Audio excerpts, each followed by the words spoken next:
Hey there, it's Olivia-Savannah here from Olivia's Catastrophe, and today I'm here to recommend you some middle grade books, and that is because there is a middle grade themed readathon that is going on at the moment. This is a readathon hosted by Cara from Wild Book Garden, Yvette from Book Cave, Kelly from Cozy Reader Kelly, and also Keir from Keir the Scrivener. But I'm here to recommend you some books for if you're planning to join the readathon, so I'm going to recommend you some middle grade books according to the prompts that they have going on. First prompt is they're all based around an author, and the first one is Jason Reynolds, which is to read a book that has to do with a story that's outside of the character's marginalization. So for that one I'm recommending something that's a bit off season, but that is The Christmasaurus by Tom Fletcher, and this is a middle grade Christmas themed novel with a boy in the wheelchair as the main character, but his disability has nothing to do with the actual storyline. He just happens to be a boy that uses a wheelchair. And in this one, he really wants a dinosaur for Christmas, and he puts it in his wish list. And even though his dad doesn't think that's possible, a Christmasaurus might happen to show up and drama might ensue because that dinosaur is lost. And I really loved reading this one. I read it on Christmas Eve last Christmas, and it was the best thing to read the day before Christmas. It was so fun. The disability representation was done very, very well, but it's not on own voices, and I just want to make that very clear. Then for Grace Lynn, it's to do with reading a book that has to do with folklore, fairy tales, mythology, and for that one I'm recommending Rumaysa by Radia Habiba, and this one is a middle grade novel that is about a retelling of 3 of the stories of Snow White, Cinderella, and also Sleeping Beauty, but it connects them and it gives them a feminist spin on these fairy tales. We have a Muslim main character, and it was so nice to see that culture kind of woven into some of the stories, and I really liked how it focused on friendships rather than romance, whereas some of the original fairy tales really do focus on that. I liked the way it connected all of the stories. It was a very quick read. I raced through it in one day and it was a lot of fun. This is an art copy, so the finished cover doesn't look like this, just so you know. Jacqueline Woodson, which is to read a book by a prolific author you've never read from before, and at the time that I read Some Places More Than Others by Rene Watson, I hadn't read anything by Rene Watson before. I've read my second book this year, but I still thought I would recommend this middle grade because it's fantastic. And this one follows a black young child, and she lives with her mum and dad, but it turns out that her mum is pregnant, and right before her new sibling is going to come, she really wants to go to New York with her dad, and she gets the opportunity to do so, but her mum has a secret mission for her. She should try and get her dad to talk to her grandfather because apparently they've been estranged for years, and it's about what happens when she goes to New York. And I absolutely love this middle grade. I think it's one of those ones I would have loved when I was younger in particular. Not only do we have a black character, so she's talking about, you know, being black and being black in America, but she's also looking at some of the black history as her dad shows her around New York City. I had no idea there was so much within that city, and it all sounds fantastic. I loved the complex family dynamics and how it unpacks that and talks about that, and I really liked our main character, how much she was learning, how much she was growing, and I thought this was a fantastic middle grade novel. Roshani Chokshi, which is to read a book by an author who you've only previously read young adult or more adult fiction by, and for that I'm recommending Other Words for Home by Jasmine Warga. This one is a middle grade novel in verse, and we're following our main character who is a refugee. She goes from her own country to America somewhere, and it's all about her and her mum travelling there and what she's experiencing, the Islamophobia that she's experiencing when she moves over, and how people are not kind to refugees, but also what it's like for her at school, trying to learn a new language, trying to make new friends, while she's still worrying about her dad and her brother who are back home and didn't travel with her and her mum. I thought this was a fantastic middle grade novel. Again, I raced through it in a single day because I couldn't put it down. I've read a young adult novel by Jasmine Warga before, which I actually also thought was fantastic and brilliantly done, but this again was just so heartwarming, so uplifting, and I liked how, while it was focusing on the refugee story and it was focusing on her identity, it still has a middle grade, I'm at a new school, trying to make new friends and trying to get into a new hobby storyline going alongside it as well. To Hear Muffy, the prompt is to read a book that's going to take you out of this world, and I have to recommend The Amulet of Samarkand by Jonathan Stroud. My ring light does not like this cover, but it's very shiny and beautiful and eye-catching. And this one is a fantasy book where we follow Nathaniel, and he is a young sorcerer and he conjures up this djinn who is a bit above his level, and a whole load of trouble is going down in the magical system, and he's also in trouble with this djinn. So all of that gets tangled up together, and this book is just so much fun. It's the first one in a trilogy, but it's my favourite one of the trilogy so far. I've only read 2 of them, and I think the humour in this is A+.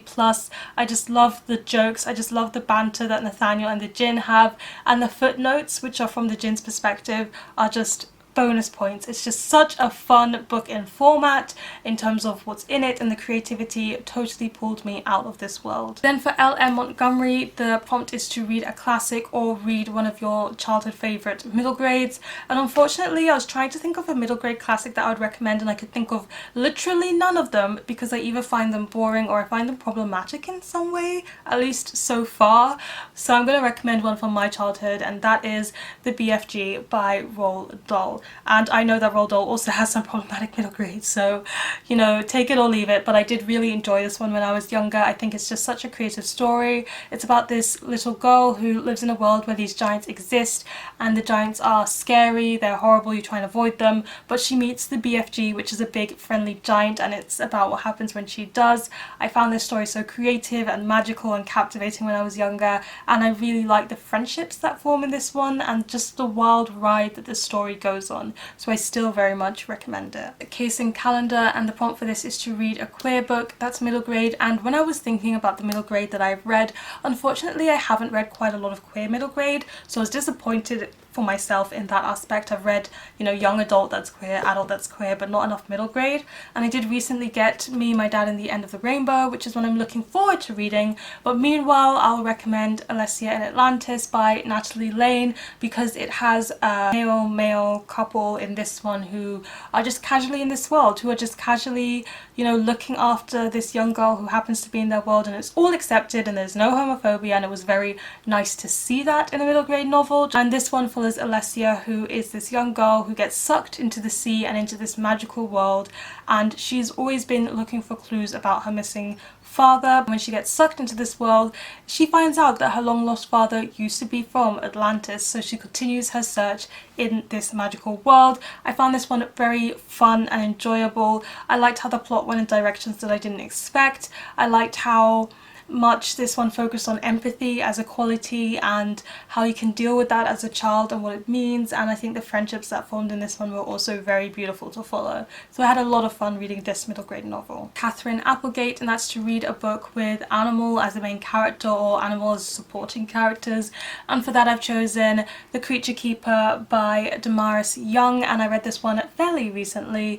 It's about a young girl who goes to work at this certain estate where there's lots of magical animal creatures, and as well as that there's something going on at this manor underneath it all, and it's about these sounds that she hears underneath the house and people who might not be as eager for these magical animals to coexist in the neighbourhood with them as she is.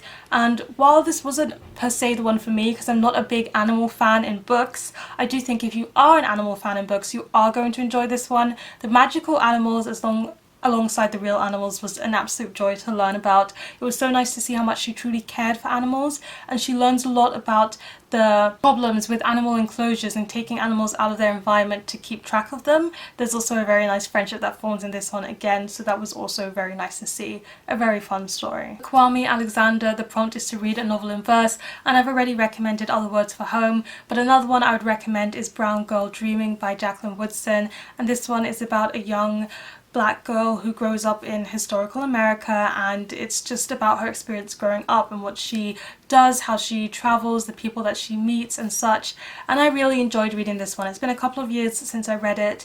I was much younger then, but I remember it having an impact on me just because it was teaching me about some of the recent history to do with being black in America and growing up as a child in America, and all of her dreams as well, and I thought it was beautifully written, and I definitely need to get back to reading more Woodson novels. Frances Harding, it's about recommending a book that challenges some assumptions about middle grade, and I think the biggest assumption about about middle grade is that you should not be reading it as an adult and it's only for younger readers, which I definitely don't agree with. And for that book I'm recommending The Boy, the Mole, the Fox and the Horse by Charlie Mackesy. And this one, it's like an all-age picture book which is about these 4 characters just going on a journey together, and it's very dip in, dip out. It's not what I would say a book where you have to start from the beginning and read to the end, although I did, but you can just read a page here and there every single day, and it's the most uplifting and heartwarming thing that you could possibly read. And it's one of these books that it's definitely a good gift to give to anyone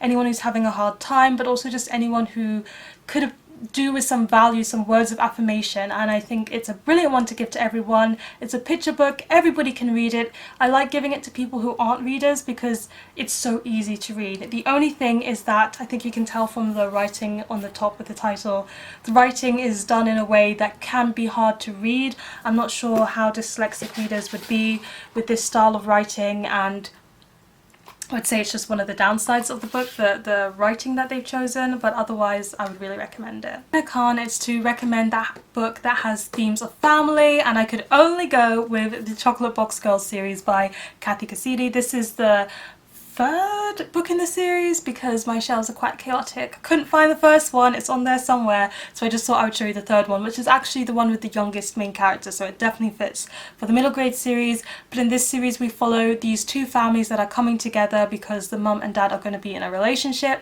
So the mum has 4 daughters from a past relationship and the dad has a daughter from a past relationship, and they start dating, they decide to combine their households, and it's about what happens when they do, how it is for the young daughter to join this family of 4 already established sisters, what it's like moving to Scotland to live with them. A lot of the books focus on the children unpacking the divorce that their mother has gone through, but each and every book has a different theme and focuses on a different thing. So Cherry Crush, which is the first one, definitely focuses on the families coming together and what it's like to blend family, but there's also one that focuses on cyberbullying. This one looks at animal abuse, and they all just tackle a different topic very, very well. I loved this family so much. All of the sisters have a place in my heart. I think it does the setting very well too, and all of these characters have such interesting hobbies and passions, including the parents too, and it's just so nice to see everybody pursuing what they're so interested in. And this series is one of my favourite middle grade series. I couldn't